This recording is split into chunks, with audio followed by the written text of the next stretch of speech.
just say, like, I owe that as a testament to ketamine. I used to never be able to talk about these things. I could never just joke around even about them. But now I can certainly laugh about trauma, and how much in society that it is. So I really hope people can get to that healing point, because I think that's significant for like new laws, protections, and change in our society. So yeah, I owe that to ketamine.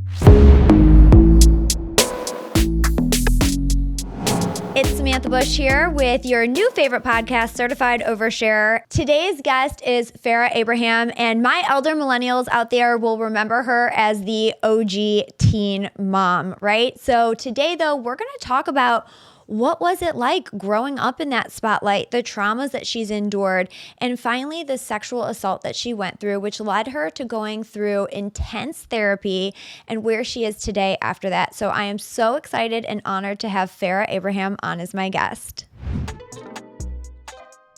We can get right into it. And I feel like such a stalker right now because I've been researching you and listening to all your podcasts and everything to ask you all the questions. So you're going to be like, this girl knows way too much about me. But that means you're a great host. You're a great host then.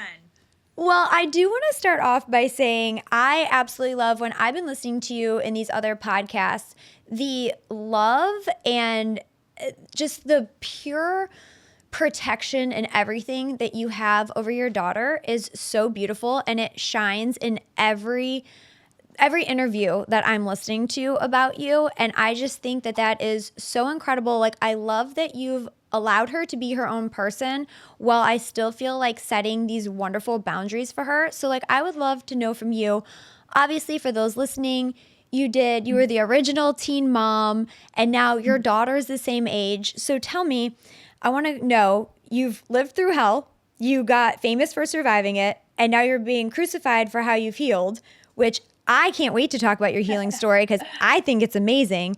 So just dive in and tell me, how are you setting these boundaries for your daughter, and what is it like being a single mom and together? Because she's your best friend. Like, that is the thing that comes off so clearly.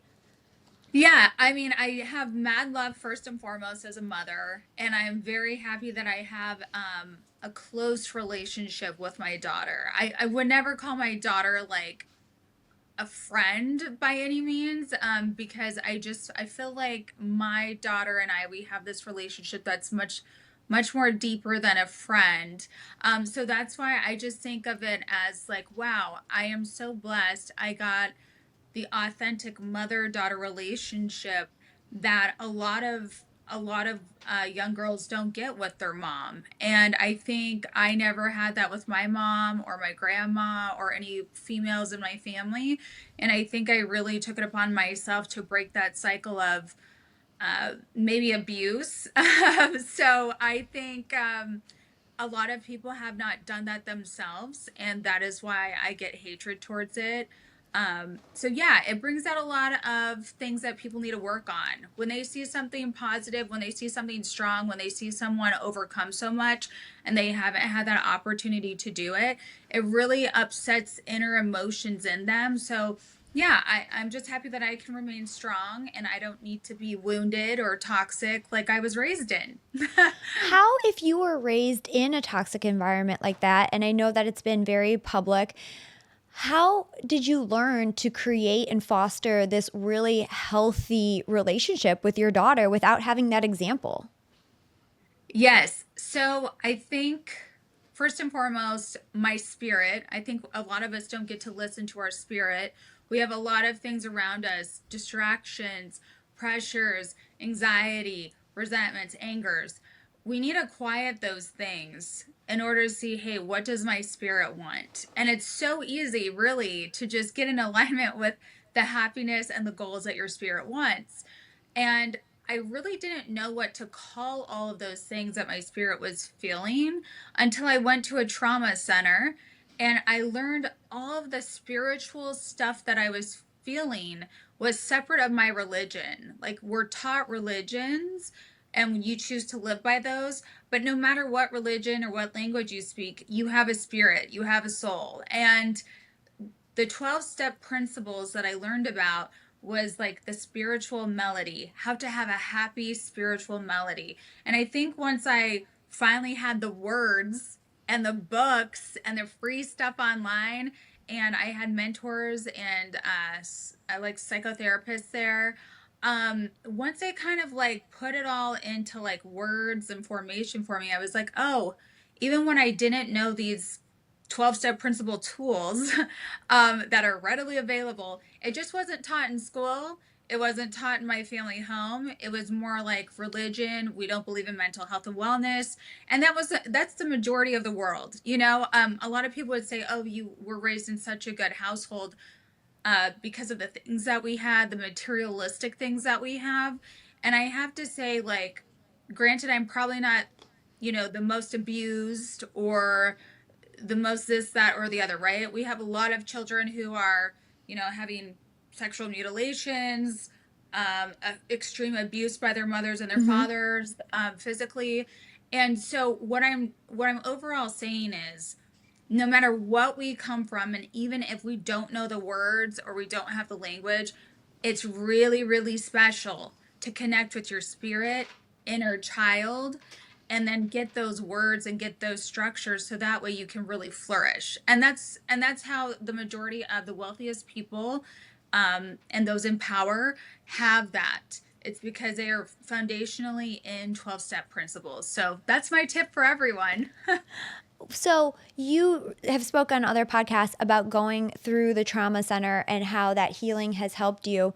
So with your daughter being 16, when did you go through that therapy? I know you had said that it finally came to a head and you left for, what was it, like 28, 30 days, and you had to make that decision because obviously, you were a single mom. And so how do you put yourself first to get that help, that therapy that you need, and know that it's not being selfish because overall it's going to help your daughter in her future too, right? Because now you can help Yeah. her to have those boundaries or to recognize, as you mentioned, put words to the feelings that you were having. Yeah. I would say for moms, the best thing that you can do for yourself, I'm not even kidding you, the best thing that you can do for yourself, mothers or anyone who loses someone, or if you go through trauma. By the way, most mothers don't even know this, but the first trauma in anyone's life is birth. So your own birth is the first trauma that you experience as a human with a brain. So that is your first trauma in your entire life. And Is so that why, our sorry, I have a question because you went there. oh Is yeah. that why midwives, I mean, this is how I had originally wanted to have my daughter when we used a gestational carrier, but it didn't work out. But we wanted to have this like quiet room, water birth, very peaceful. Is that why midwives and stuff push for, not push, but offer that route versus more the hospital, the bright lights, all the things? I can't speak for midwives, but I will say, however, mothers and others can research or could plan. Granted, there's, one off situations with births and crisis, but I would say the most soothing, most peaceful way is the best way for a human to come into this earth. And so much so, like our doctors who are teaching us, men and women in the class at the trauma center, they were teaching specifically that it affects your relationship. So the male doctor who was talking about birth is our first trauma in our lives, he said, I could never have someone who I dated touch me in a certain way. I could never have this, I could never have that. And he always wondered why this was occurring. And he did extreme amounts of therapy on this, and it ended up being all the way back. So he was adopted. He didn't have much information about his mother, his life, anything. And he goes, so I went back to the hospital. I got my documentation on how I was born. There was a certain issue with how they had to get him out Mm-hmm. as a baby. And he goes, so that is directly correlated with why some people don't like to be touched on their neck or lower faces at all. So he's like, it was a trauma that was unknown to me, but those things impact us. So he just basically went along the lines of saying, we don't even recognize the trauma we hold.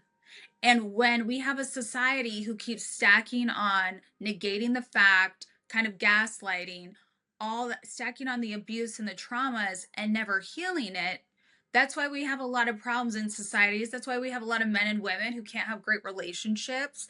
And so I think like the most vital thing is taking a time out, whether that's in your teens, as a child, as a grown adult. You need to take time to reparent yourself, like totally reteach yourself the world, reparent yourself, connect with your inner child, like on a deep meditative journaling thing for 28 days. And you need to reparent yourself and educate yourself on really what the world's about, not it being through your parents' eyes, a guardian's eyes, your sister brother's eyes, putting someone on like a pedestal, which we do with our parents. You really have to get out of everything that you were around in your life and reparent yourself, because you need to see it for who and what you know it as, and not what everybody taught you. And I think that is the biggest life lesson that I could have ever shared with my daughter. And I Mm-hmm. highly encourage that. Like, I really encourage that for my daughter. I even said, like I would send her as a gift when she's 18 to the trauma center so she could have quiet, peace, good examples. She can go through those 12 steps. And yeah, I do feel like that's an injustice, like many at the trauma center and many doctors. I do feel like that is a big injustice that a lot of us, we send our kids to school and we're never taught about mental disabilities, who we are, what kind of brain types, our laws in the universe, what we need to actually reparent ourselves and heal and be whole around all the wounded society in our environments. And I think if we just took that second to get foundationally clear, we would have a better society. And that's what I learned. Everybody at the center said it. So I just like to share. I like to share that good word. No, I think that's beautiful. And I appreciate you taking what you learned there and giving it to our listeners, because I think that's something that now they can go and look into. And I know you're a homeschool mom like I am, which I love Yes. homeschool. I just, for our kids, I love being able to bring a Christian faith into it. Or I also really enjoy teaching them practical things, like whether it's gardening or fishing or Yes. working on things around the house, cooking. I think that those are things that sometimes get thrown to the wayside, and we just follow this really strict curriculum of things that like not nobody, but many people are never going to use a predicate. Like they don't need to know what that is in Yeah. their life, right? And so I love being able to have that curriculum. But I do want to go back to the trauma center. So what was the nail on the head, straw that broke the camel's back? What finally made you say, like, okay, because I know, like, reading about your story and everything, like, there was many traumas for many years. So what finally made you say, okay, you know what? Now's the time, and I need to go do this. Like, what was that precursor? Yeah. So I'm going to just answer it dead straight, honest to God truth. I was sexually assaulted um, at that recent time. And due to that sexual assault, literally, the abuse of that was affecting my brain, was affecting my body. That's the easiest way I can say it. Is I was, no matter me, like after the after the incident of the sexual assault happened and I was traveling, so I wasn't where I lived, and I had to go get, so I don't even know. I don't know how this is going to come out. I just want to be honest, because I think some people don't understand the psyche of what trauma does to someone, and then you realize that you don't want to be fake anymore. Like you're like, wow, this is actually something so abusive. It is altering who I am as a person, and I'm tired of holding the abuse. And that's when I realized, like, from the sexual assault, I I okay, so I went with friends and I Mm-hmm. said this is what had happened because I was with them.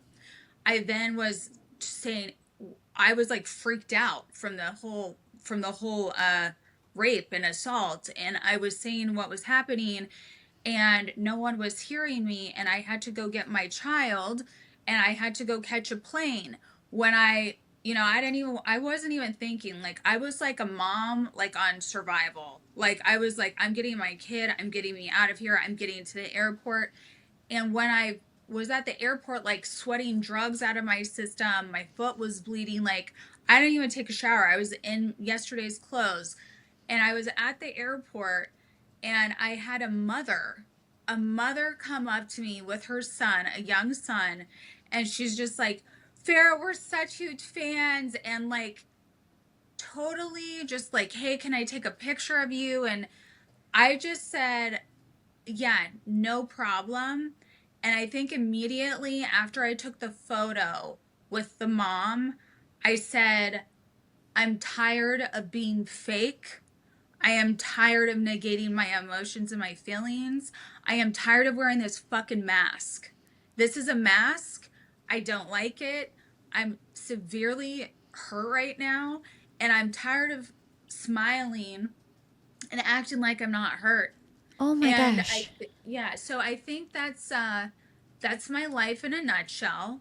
So you're telling And me you were yeah, somewhere, you were sexually assaulted, and then you yeah, got up that morning. So it sounds like you said you had drugs in your system. So that was I probably was drugged. Yeah, drugged I was drugged. and bleeding and not even showered at the airport.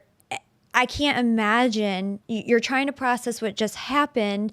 And then, as you said, this mask, like you're smiling and you're still having this public image when inside, like there's so much hurt, like physically, emotionally. I just don't know how you handled all that. Wow.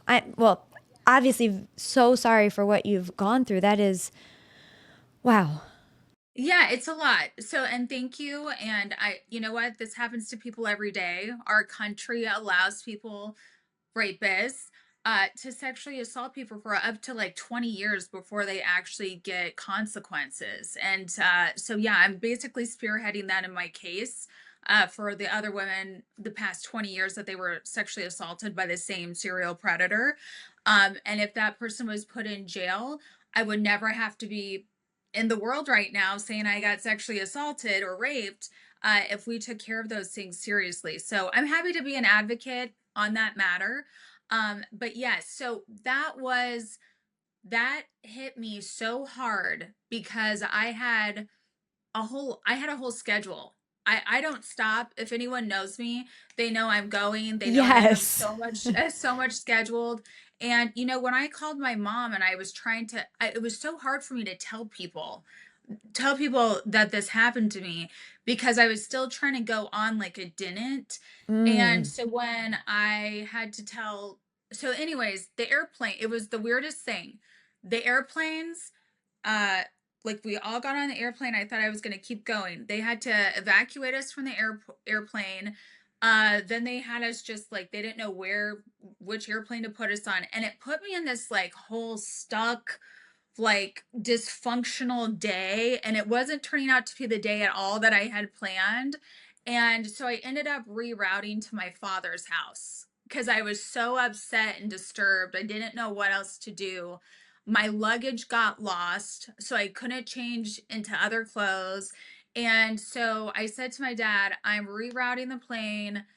Like, I don't know what's going on. I'm having like the worst day of my life. I need to come talk to you in person.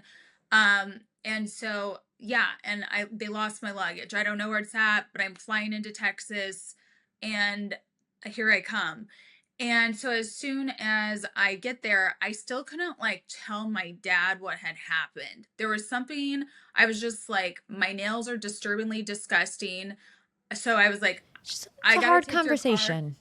Yeah, and it was so hard. And I think, ladies and gentlemen, like, if you're having such a hard time just saying what's going on, you really know that it's wrong. And I Mm-hmm. think like I was learning as a human to finally get to the point of saying this is what's wrong with me. So yeah, when I told my mom, even she was like, well, when did you have time for that to even happen? And I think like your closest people will not know how to handle a sexual assault. Also, my dad was like, let me wash your clothes. You don't realize that those things, you're a crime scene. And you as a crime Oh, scene wow. don't know how to, yeah, so you don't know how to act. When I called the police, I had to do a rape kit. they equally were like, why did you wash your clothes? I had to say my luggage got lost. My dad didn't know at the time. He was just trying to help me. He didn't know what to Mm-hmm. do with me.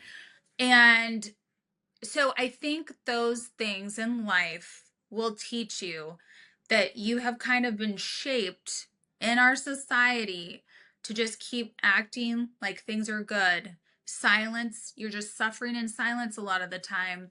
And yeah, so Do you that feel like was you in were my probably system. in shock as well? I was in an extreme amount of shock. I'm just letting you know, like, I had to stop hanging out with mom friends of mine that I knew for 4 years who put me in this horrible situation. So I lost friends. I lost how I did my life. I stopped working for a very long time. And I just saw that, like, society doesn't give a if people are raped. And I have to say it like that. Like, I have growing up, I don't know what's going on, but like growing up, I had friends who were sexually assaulted by even their stepfathers, and a lot of I had some issues in my family of older generations where they had received, sexual assaults in or of the family. And I had extreme advocacy and extreme empathy for my parents, for other children in my family, for my friends at school. Like, I was just fiercely protective of them, and I felt so awful about what had happened. And again, suffering in silence. Um, and I just never, ever in a million years would think that would happen to me, because I am so blunt. I am so like, don't touch me. I am a woman of value. Like, I am very, very kind of like aggressive about my space so no Mm-hmm. one gets in it. um and so yeah, again, you can be the fiercest person about protecting yourself, but I just want the world to understand it's not about how much you protect yourself. It's really like you can't take the chance to put yourself around a bad environment, where people could Hurt drug you. you, yeah, drug you and hurt you, because all of your senses are handicapped and you can't do anything.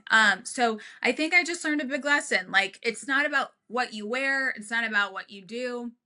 It's about you simply cannot take chances and be around anyone who could be a liability. So yeah, I don't really hang around at night around anyone. I do not go out anymore, because of this whole fear that was like stuck in my body from being sexually assaulted and like violated. Like, I tried to go out one night with colleagues, and it was a gentleman and a girl after this sexual assault. I was still going to therapy. My doctors had me on extreme amounts of medications, and I simply went out to dinner one night and I actually got targeted, handcuffed, like kidnapped in broad daylight by security at dinner. Oh my And gosh. yeah, I so then my therapists were like, "Hey, Farrah, like, what has been going on would where you would be scared and you want to walk away from this? Like, what happened?" And I was like, I literally like got scared and I froze. And I go, like, my friend ran away. I was frozen. I was waiting on my friend, and I was just like, I was in such a bad position. I didn't know what to do, and I'm like, I'm just going through so much. Like a trauma um response. Yes. So my trauma responses got off from a sexual assault. I couldn't act right. I was still healing, obviously. And I got to read like this book, and it's called, from my doctors, of course. I got to read certain books about narcissism, the highest forms of narcissism, which is a sexual predator or a criminal who has no response to doing wrong. But they also have this saying called "The Body Keeps the Score" is a book, if anyone reads that. And I think once you realize like how our psyche is and how our body is, until you get that like pent up energy of fear out of your body, you can never fully stop attracting criminal behavior. So that's why after my assault, I kept having criminal behavior, like criminals attack me and provoke me and all of these things. And so yeah, there was another issue where I had to put another man in jail, right before that assault and that attack at dinner. So it was like a habitual thing for 6 months after that rape and that assault, where there was a lot of criminal activity directed towards me. And no one could believe anything I told them unless it was like on camera or I took a picture of it. They could not believe it. But the odd thing is, when I got PTSD, chronic body pain, because my body could not handle any more of this in my system of the fear and everything, the cortisol levels went insane. Oh, I'm Uh, assuming sky high. yeah, sky high. So when I first walked into the trauma center, the first thing that you see is a fear inventory list on a dresser to your room where you're staying. And that I asked the girl who was about to graduate out of the program, I go, "Oh, why is there a fear inventory on the dresser?" And she's like, "Oh, I don't know. We go through all of it." Like, a lot of these people didn't take the program seriously. But that fear inventory sheet, I still have in my office till this day. I still have my binder from the trauma program because I never want to forget those resilience, those healing skills that we are just not taught at any place in our lives, as children or as young women or young men, to be strong and to have these resilience tools within us, because we really do have to do a fear inventory every day and be like, hey, like, what am I fearful of? I need to recognize this. I need to understand where this comes from, because if we just keep medicating it and ignoring it, And pushing you it down. actually, yeah, you actually keep getting attacked more, and your responses to your protection, they start shutting down. So yeah, when I got out of the trauma center, just so everybody knows, I was so strong. I was so fierce. I was a force of nature, to the point where I would be walking down the street with my daughter and there would be like some criminal behavior and they would literally turn around. They get scared and the boys would just turn around. You're And like, do I not think, mess with me. I have been through it. I have healed from it, and I'm not taking it anymore. yeah, well, it's like you don't even have to talk. You look so strong. You give off an aura that is more protective than any weapon, than any gun, than any knife.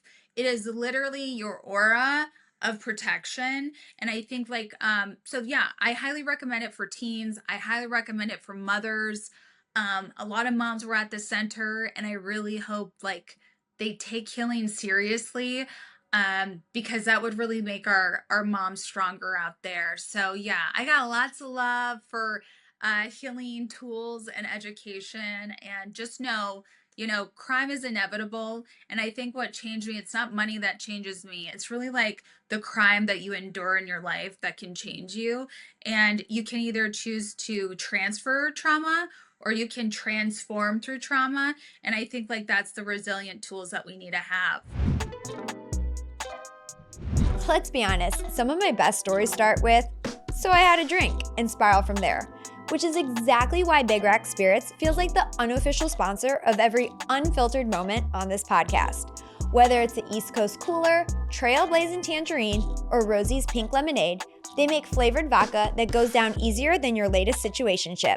It's all natural, super smooth, and honestly, dangerous in the best way. No fake flavors, no mixers needed. Just pour, sip, and overshare. And maybe cry, obnoxiously laugh, definitely regret saying it all out loud. But hey, at least it was entertaining. Oh, and they're not just out here making delicious chaos in a bottle. Big Rack gives back too. Military charities, breast cancer foundations, real impact with every pour. So if you're gonna tell on yourself, you might as well do it with a drink that's worth it. Must be 21 or older, please drink responsibly. I think, you really hit the nail on the head there. Like, you have been transformed through your trauma in such a beautiful and positive way.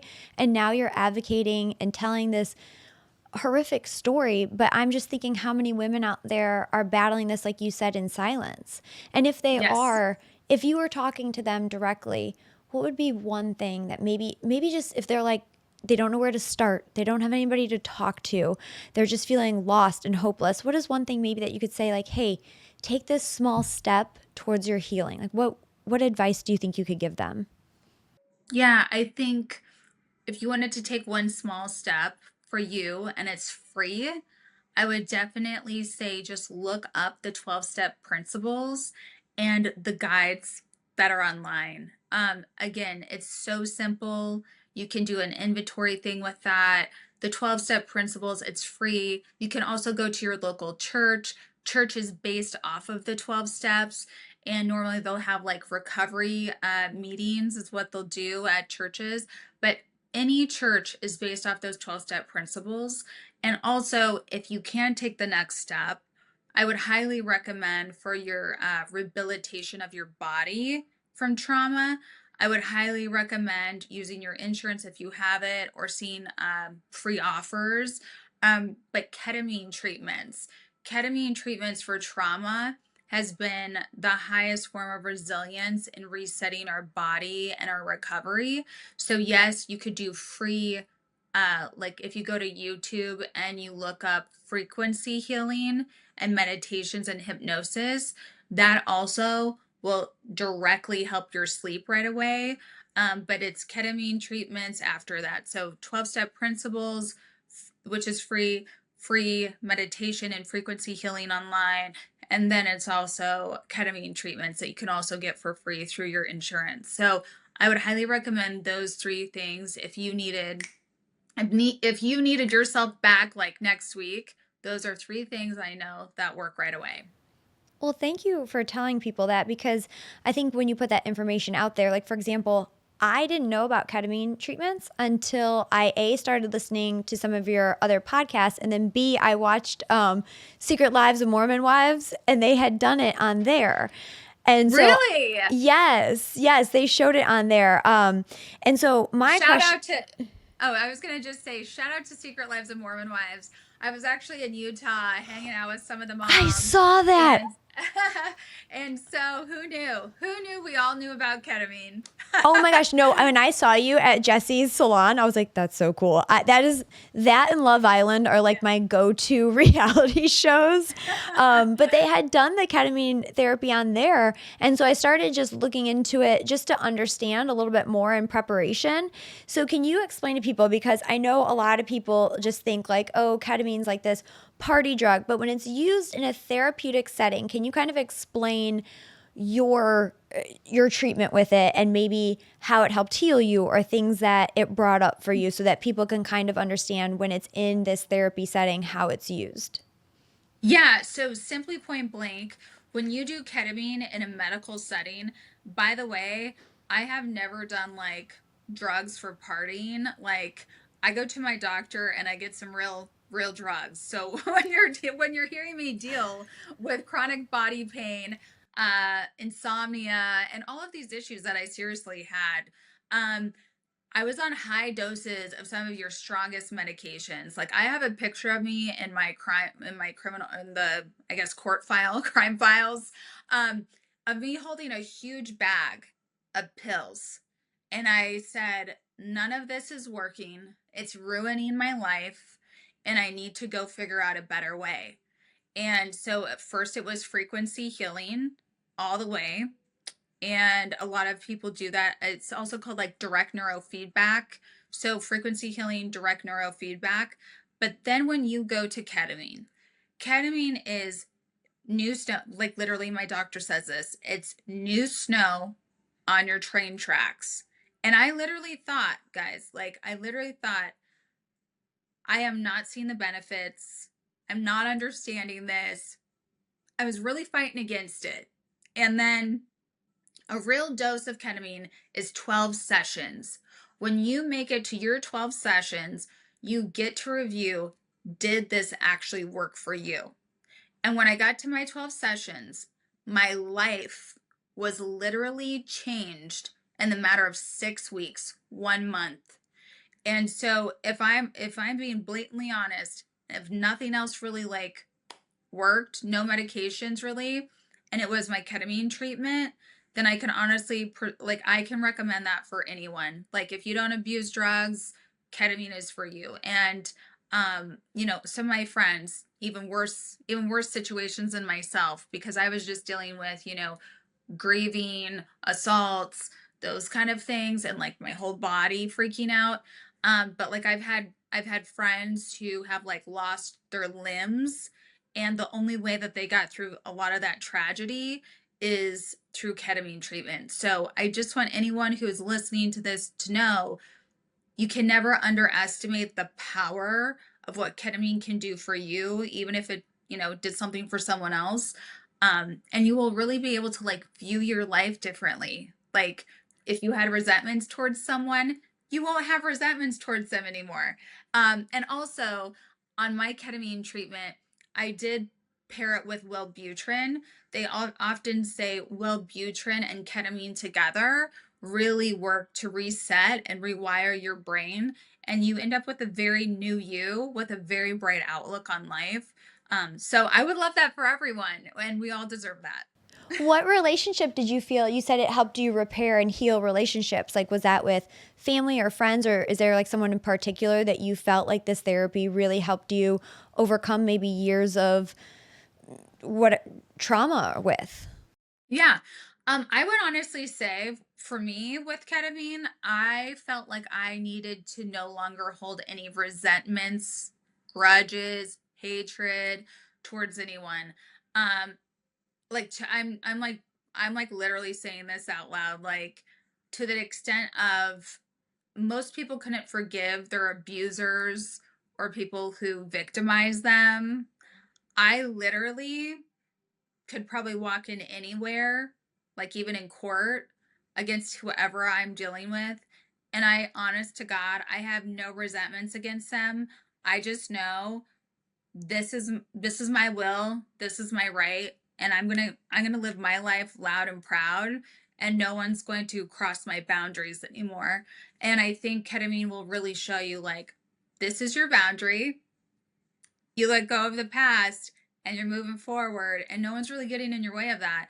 And I'm so proud of that, and we got to kind of see that with me starting a comedy career and just talking about this stuff on stage. And you gotta just say, like, I owe that as a testament to ketamine.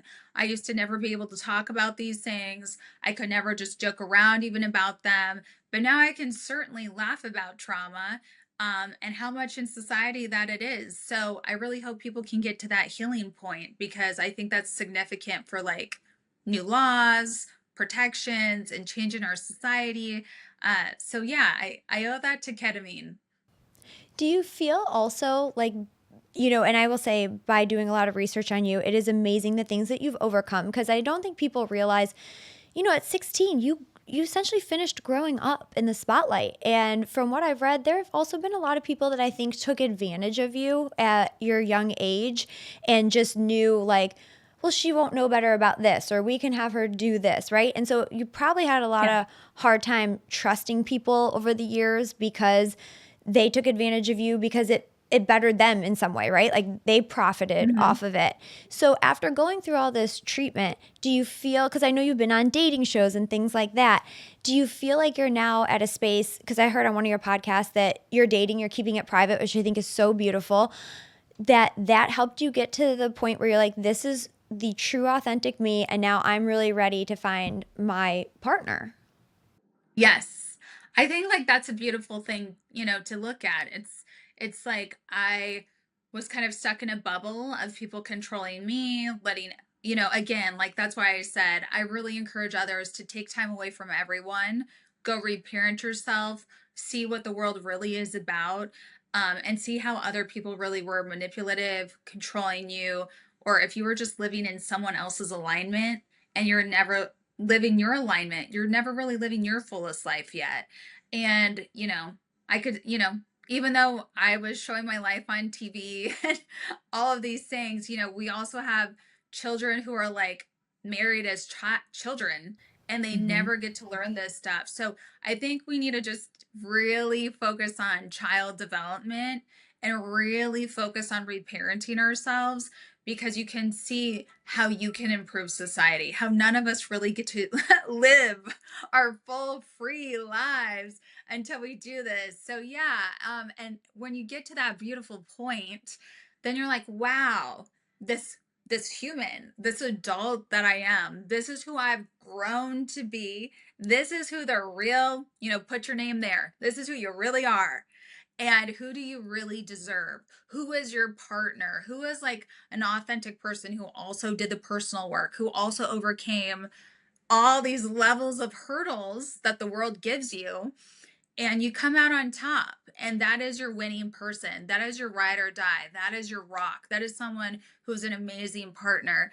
And so yes, I did do a 12-step program for dating so I could be, get my eyes on the prize of the right person, because I was in such a stuck cycle, like we all are sometimes, of choosing the wrong ones all the time.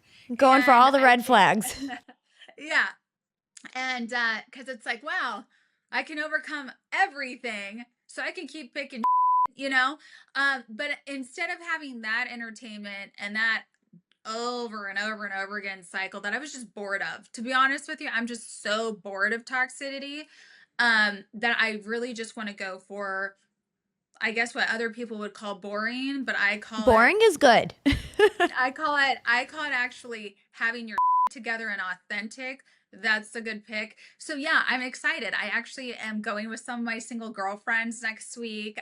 We have this, our private matchmakers have this huge event for us, and we're meeting a lot of really amazing business people in Chicago. And I think like that's the way of dating, is really having other people look at people, dig deep, make sure that they've done the work, they know what they're doing, and have good single friends who want that as well. So it's hard to find. It's hard to find a good environment for a while. And then you find it and you're just blossoming, you're flourishing, and it's possible. So you're hearing it. It's totally possible. I love that. That's beautiful. Now, I also feel like you have such a positive and an optimistic and like a fierce outlook. And this is something not near to the level, but myself or a lot of the guests I've had on have dealt with. How do you deal with the negative on social? Like, how do you deal with people who are just, as you mentioned, toxic and negative? And how do you not let that kind of burst your bubble? Hmm. I think when I was younger, like as a teen, when I just first got on 16 and pregnant, I didn't even have it impact me then, because I honestly, like, this is what I've always said. I actually have real stuff going on in my life. I really don't have time for the fakeness that has no idea what's going on in my life. I have no time for that because I have real problems going on. I have real goals. I have real dreams. I have real things in front of me. I don't live on the internet. So as a kid, I was very much like that. And I also knew, this was during dial-up times, guys. This was like AOL, Yes. dial-up, one computer in the household kind of thing. And I knew at a very young age how to manipulate. I'm just saying, I knew at a very young age how to manipulate that computer system to make me popular. So even before, like, we have all these social media and marketing metrics and all that stuff, even before that, on like a lower level of like MySpace, I knew how to have a fake profile picture, how to have a fake identity, how to put music up. I knew how to set the mood. And it's so much so that men, young men, and young girls at my school were like enthralled with this. They were so interested in this. They were like, oh my God, Farrah, how did you like create this whole identity? And I think that is what I understand about the internet. For me, going and having like a creative persona, and that's how I use the internet the very first time I got to use the internet.